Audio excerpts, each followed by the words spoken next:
Ini kita ada Honda City. Isu brake pad dia nak brake pad dia habis pakai rapat. Hari ni tukar brake pad sekali dengan disc. Dia dah siap cat kat sini. Sebab selalunya kalau datang metal, dia metal je. So bila kita dah jalan nanti kat sini kena hujan, dia akan karat tau. Nak tukar disc, kita kena buka skru 2 ni. Lepas tu sini 17, buka keluar. Lepas tu keluarkan lah. So permukaan tapak ke belakang ni kena cuci. Tadi lupa nak rekod. Apa senang je tu. Brake disc ni kalau nampak sini disc tu metal dia tak cat. Metal fokus spray kat sini lah, kawasan sini, depan ni sikit. Lepas tu ya bahagian atas ni. At least lama-lama dia tak berkarat. Pun dah ada cat macam tu, tapi lama-lama dia akan karat lah. Tapi tak apa lah, lambat sikit nak karat ni. Sebelum kita press minyak brake tu naik ke atas, make sure minyak brake ni tak full lah. Kalau tidak nanti dia akan melempar.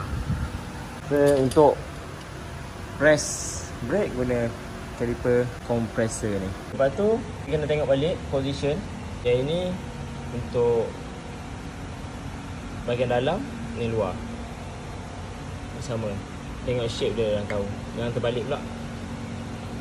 So ni dia punya pelapik dah ada. Ini tak payah ambil lah. Kalau tak ada kita pakai balik. Okey, ni paste dia.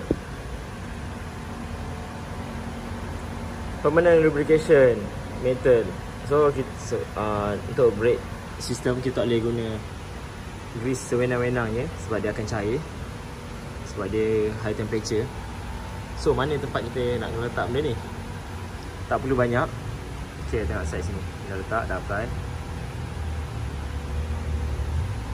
So untuk dekat bahagian sini, saya dah letak kat sini. Kat sini bukan. Okey, lepas tu ni masuk macam ni. Tekan. Dia kira masa kita break tu dia terus lepas. Macam tu je.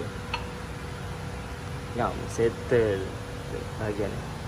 Akan kita buka satu skru lah, sebab ini boleh sliding keluar.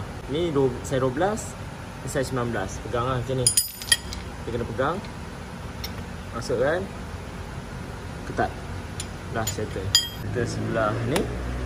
Dan samalah dia guna pakai untuk sebelah kiri. Assalamualaikum. Fit it right.